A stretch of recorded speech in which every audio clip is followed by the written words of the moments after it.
안녕하세요. 범블한 복덕방입니다. 구독과 좋아요, 알림 설정, 회원가입 부탁드리겠습니다. 10% 급락의 영끌족 비명소리가 나올 수밖에 없겠죠. 그만큼 지금 집값 추이가 아주 비상하게 돌아가고 있습니다.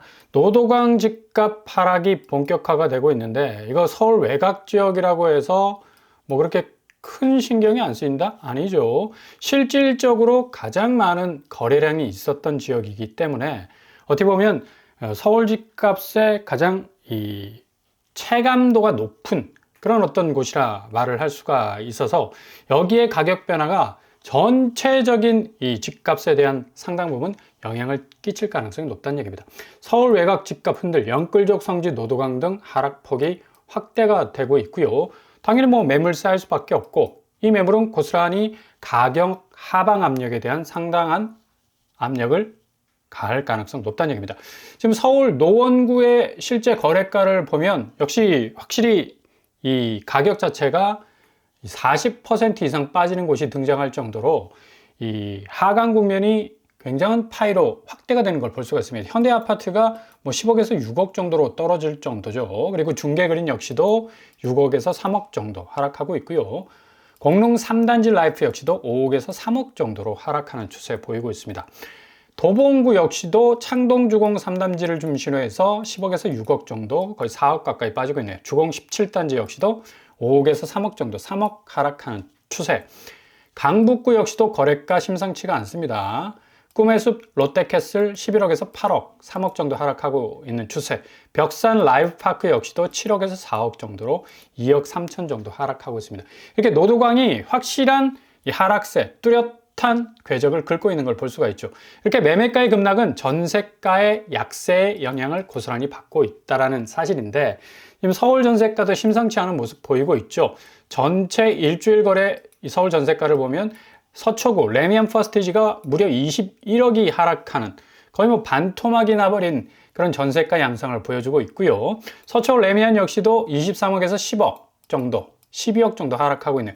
아크롤 리버뷰 역시도 26억에서 14억, 11억 정도 하락하는 모습 보이고 있습니다.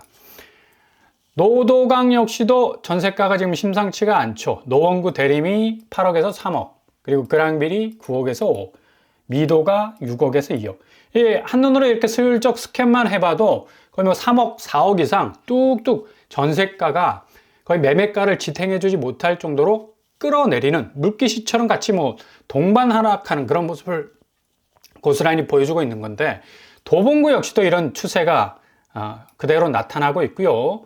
창동 금호올림 역시도 7억에서 4억 정도, 태영대시양 역시도 6억에서 4억 정도. 이렇게 전세가가 굉장히 심상치 않다는 걸 고스란히 보여주고 있습니다. 이렇게 되다 보니까 지금 뭐 공식적인 이 전세가 지표보다 실거래가상의 하락이 더욱 체감 있게 다가올 수밖에 없는데, 이게 지표가 좀 딜레이가 되다 보니까 이게 실제 거래 현장에서 나타나는 하락세를 그때그때 바로바로 뭐 증시 지표처럼 반영하지 못한다는 어떤 부동산의 어떤 특징적인 그런 어떤 이 조금 늦어지는 이 지표 양상. 그러나 확실히 이 실거래 현장에서는 매매가와 전세가가 정말 하염없이 어느 선상까지 떨어질 것인가라는 공포를 느낄 정도로 대조정기에 들어갔다는 걸 여실히 보여주고 있다는 얘기죠.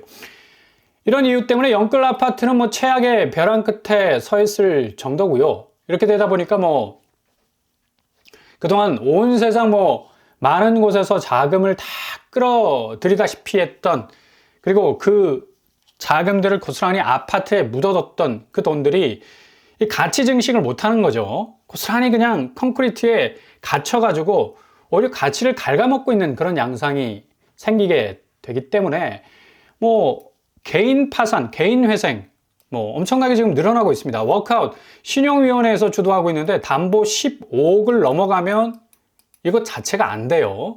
근데 지금 15억까지 이 아파트 이 가치가 지금 서울은 30평이 거의 15억, 16억 합니다. 이 담보 가치를 뭔가 좀 메울 만한 자기 자산이 없기 때문에 고스란히 그 엄청난 부채 플러스 또 집값 자체가 자기가 기대했던 만큼 올라가지 못해서 파산에 이르게 되는 그런 어떤 양상으로 가고 있는데, 소득이 있다면 개인 회생 가능하지만 소득 없으면 개인 파산으로 이어지게 되고, 뭐 주식, 코인 투자, 뭐 부동산뿐만 아니라 금융 투자에서도 뭐 몰빵 현상이 일어난 적이 있기 때문에 이거 상당 부분 뭐 굉장한 어떤 심각한 리스크로 번져갈 가능성 높겠고요. 부동산 연끌 실패는 결국 이 가상화폐 시장에서도 리스크를 굉장히 키우고 있는데, 지금 뭐 이 종합 격투기 선수 출신인 방송인 김동현, 뭐 뼈아픈 코인 투자 경험담까지 내놓을 정도로 80%까지 손해를 봤답니다. 와, 이거 뭐 10억 투자했으면 거의 8억이 날아간 거죠. 그 정도로 이 암호화폐는 굉장한 변동성, 이 변동성 때문에 올라갔다가 끝없이 추락하는 그런 위험 요소가 분명히 있다는 얘기죠. 투자 자산 떠오르는 가상화폐는 좀 신중하게 그래도 접근할 이유가 있습니다. 고위험군은 확실합니다. 이게 바닥이 어디가 될지 모를 정도로 이게 빵원이 될 수도 있으니까. 뭔가 실체적인 어떤 이 담보를 기초로 해가지고 거래가 되는 게 아니라 그냥 돈이 왔다 갔다 하는 거죠. 그렇기 때문에 완전히 바닥이 뚫릴 수 있을 가능성 충분히 있습니다. 이렇기 때문에 트럼프가 가상 자산 시장에서 비트코인에 뭐 몰입을 하고 있는데, 이것 자체가 지금 금과 같은 그런 어떤 가치가 있죠.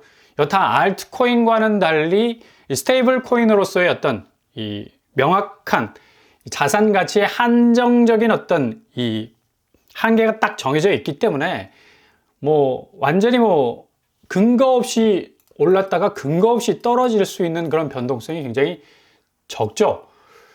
트럼프 당선인은 이 취임 첫날 가상자산 관련 행정명령 내릴 것으로 보이고요. 이 트럼프 2기 행정부의 크립토 차르라고 불리는 이 데이비드 sak스를 영입을 해서 이 가상화폐 자산에서 비트코인 이 보유 이 파일을 계속적으로 늘릴 가능성 굉장히 높다는 걸 볼 수가 있습니다. 이게 이렇게 비트코인 전략적 자산 준비 자산에 포함시키는 이유, 인플레이션 때문이죠. 사실 이 달러 같은 경우는 시간이 지날수록 가치가 하락에 불가피합니다. 근데 비트코인 같은 경우는 22,100만 개 정도로 한정적으로 이렇게 딱 수량이 제한되어 있기 때문에 채굴량이 그만큼 제한되어 있어서 금과 같은 똑같은 이 방어 수단, 자산 방어 수단이 될 수가 있어서 아마도 미국은 거의 지금 80% 이상을 더 사들일 계획으로 가고 있어요. 이러다 보니까 뭐 비트코인 시장 지금 트럼프 취임을 앞두고 있어서 1억 4,700까지 지금 치솟고 있네요. 여기에 동반한 주식 종목이 마이크로 스트래티지도 역시 올라가고 있고, 비트코인 이 전략 자산과 같이 갈 수밖에 없는 리플과 스텔라 루멘 역시도 지금 4,800원, 뭐 717원 정도로 뭐 2배 정도 지금 껑충 뛰는 모습을 보여주고 있습니다. 도지코인, 밈코인인데도 뭐 알트코인 부분에서는 대장주로 지금 여겨지고 있고, 이렇게 좀 약간 스테이블 코인성, 그러니까 금과 같은 가치를 둔 가상화폐에 집중할 필요가 있고요. 워낙에 뭐 이 잡코인에 이 치고 빠지는 어떤 전략을 잘못 구사하다가는 발목이 딱 잡혀서 그냥 골로 갈 수 있다는 위험성 항상 기억을 하시고요. 리플 역시도 뭐 3,800원 정도 하다가 지금 4,000, 거의 1,000원이 올랐습니다. 어마무시 지금 올라가고 있죠. 도지코인 역시도 지금 밈코인인데도 지금 1월 상반기 강세를 굉장히 보이고 있는 걸 볼 수가 있습니다. 이렇게 스테이블 코인 판도 역시도 지금 뭐 테더가 뭐 스테이블 코인으로서의 어떤 대표 주자격을 가지고 있었는데, 지금 뭐 이 리플 자체가 튀어오르는 바람에 좀 휘청거린다는 어떤 전망도 나오고 있고, 테더도 뭐 금과 같은 어떤 가치가 있기 때문에 가상화폐임에도 불구하고 변동성이 좀 적죠. 그죠? 이것도 좀 안정적인 그런 어떤 가상화폐라고 볼 수가 있겠고요. 역시 화폐 가치 하락은 자산 가치 상승으로 이어지는데, 결국 이게 전통적인 어떤 이해 안에서는 부동산이 오를 수밖에 없는 그런 이 그림이었습니다. 근데 이게 완전히 지금 금융시장이 해체가 되고 재편이 되는 과정이죠. 왜? 변수로서 가상자산이 나타났기 때문에. 그 자본들이 결국은 한국 부동산의 대격변을 일으킬 거다. 지금 부동산, 한국 부동산의 가장 큰 맹점은 유입이 안 돼, 자본이. 왜냐? 금리 때문에 그렇고, 지금 집값 때문에 너무 고점에 올라와 있기 때문에 자본이 차단돼 있죠. 그리고 또 빠져나가지도 못해. 지금 누가 사줄 사람이, 지금 고점에 물린 집값 누가 사주겠습니까? 이 집주인들이 파격적으로 가격을 내리지 않는 이상은 이 가격에 딱 묶여있을 수밖에 없기 때문에 손절을 칠 수밖에 없는 겁니다. 그러니 한국 부동산 엄청난 가격 하락을 2025년에 겪을 가능성 높다는 얘기죠. 결국 이렇게 자본이 이 부동산 시장에서 제대로 돌지 않는 현상, 고스란히 지금 환율 부분에서도 이게 지금 압박으로 계속 다가오고 있으니까 지금 1460원까지 찍었는데 조금 약간 누그러진 모습도 보이지만 1월 20일 트럼프가 집권한 이후에 환율이 1,500원 선을 찍을 가능성도 있습니다. 이런 어떤 이유 때문에 한국은행이 어제 기준금리를 3.0% 정도 동결로 그냥 고스란히 브레이크를 밟았죠. 내릴 거다. 분명히 이런 어떤 전망들이 우세했었는데 무엇보다도 경기 부양보다는 일단 환율에 집중하자라는 스탠스를 가진 것 같고요. 일단 환율 자체는 뭐 바로바로 이 물가나 경제 부분에 직격탄이 될 수밖에 없기 때문에 중앙은행으로서는 이 고육지책이었다라고 볼 수가 있겠고요. 결국 환율에 발목 잡힌 기준금리 인하는 물 건너갔다. 이 금리 동결을 했는데 4달에 인하 시사를 했지만 이것도 조금 쉽지 않을 겁니다. 그만큼 환율이 어느 정도 선까지 치고 나갈 것인가에 따라서 이런 어떤 결정은 달라질 수가 있겠죠. 그래서 지금 부동산은 뭐 고스란히 환율과 금리에 딱 갇혀 있어요. 환율이 계속적인 강세를 보이면 금리는 움직일 여유가 없습니다. 그러니까 그동안 3, 4년 동안 고금리 상태에서 모든 자산들이 동결됐을 만큼 움직이지 못했잖아요. 그만큼 환율과 금리가 한국 부동산 시장에 직접적인 영향을 끼칠 수밖에 없겠고, 오늘 새벽에 미국 주간 실업수당 청구건이 21만 7천 건이 나올 정도로 전주 대비 14,000건이 지금 증가를 했습니다. 그 정도로 고용시장은 견고하다라는 어떤 전망을 내놓고 있는데, 결국 미국의 견조한 노동시장은 1월 기준금리 인하 여부 아주 불투명하게 만들 가능성, 동결 가능성이 굉장히 크다는 얘기죠. 이건 뭐 어떤 의미를 던져주느냐, 결국 연준이 기준금리 인하할 수 있는 여유가 없다는 얘기예요. 다시 동결로 갈 가능성 높고, 뭐 매파적인 금리 인하라는 말이 등장할 정도로 상당 부분 이 트럼프의 기준금리 인하 정책과 연준의 기준금리를 조금 견조하게 유지해 나가자는 어떤 입장이 좀 부딪힐 가능성이 높아서 상당 부분 안개 속이다라는 걸 볼 수가 있죠. 이런 어떤 환율과 금리의 영향 때문에 서울 아파트 매물 오늘 뭐 89,000건 계속적으로 찍고 있고요. 거의 뭐 9만 건에 이르는 매물이 쏟아져 나올 수밖에 없습니다.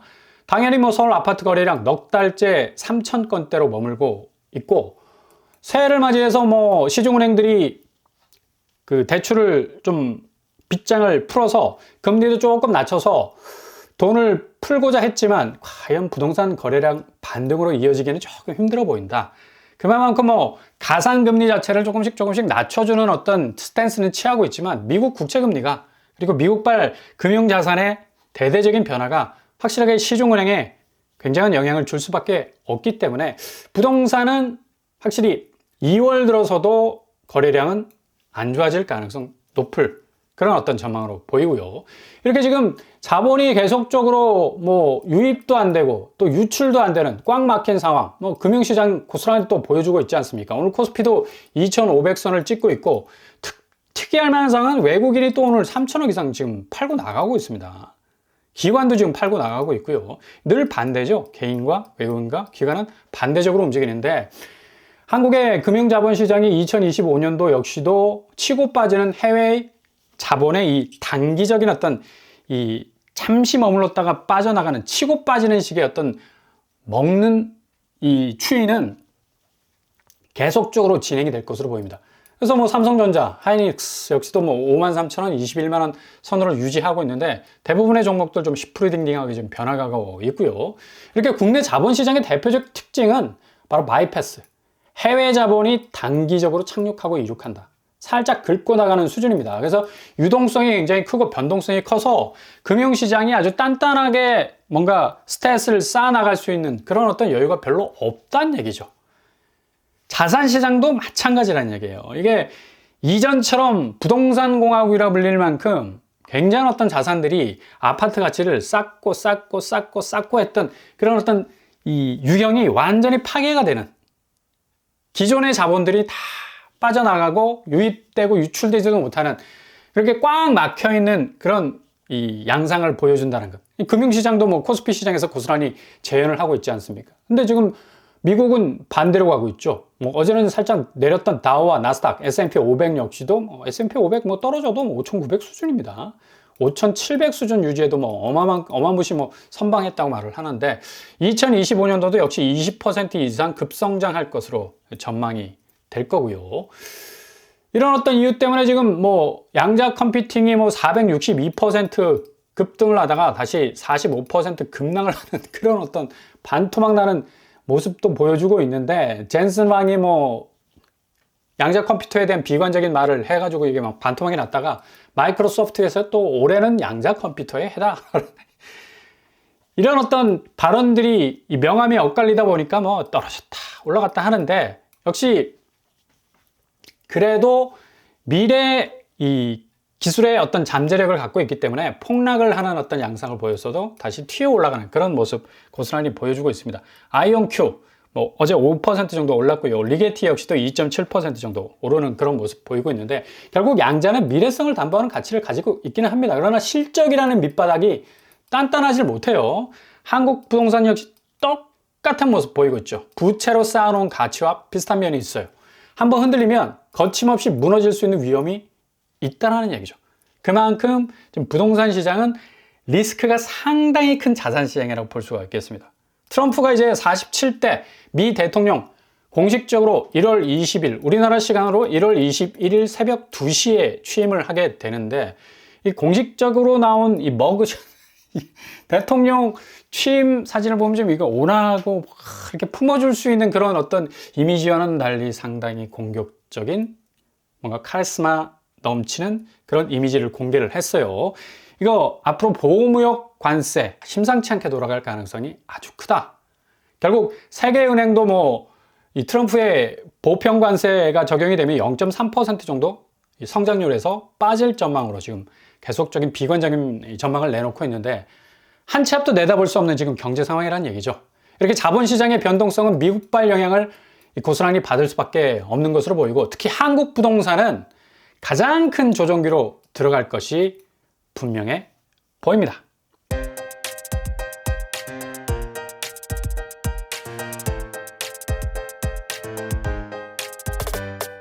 부동산 캐리커처 2025년은 자산시장과 자본시장의 변동성이라는 키워드로 장식이 될 만큼 미국발 이 무역 영향, 그리고 경제 영향, 금융 영향, 많은 이 정말 예상치 못한 여파들이 동서남북 부동산 시장을 둘러싸고 있는 걸 볼 수가 있습니다. 가장 큰 조종기가 이어질 것으로 보이고요. 어느 때보다도 이 큰 폭의 조종기는 가장 선명한 모습으로 그 궤적을 그려 나갈 겁니다. 그러니 조심조심 한 발 한 발 걸으실 때마다 틈새 발견하셔서 골든타임 꼭 잡으실 수 있길 바랍니다. 오늘도 응원합니다. 항상 여러분의 길이 꽃길만 되실 수 있길 바랍니다. 이상으로 빠브라 목독방을 마치겠습니다. 구독과 좋아요 부탁드립니다. 감사합니다.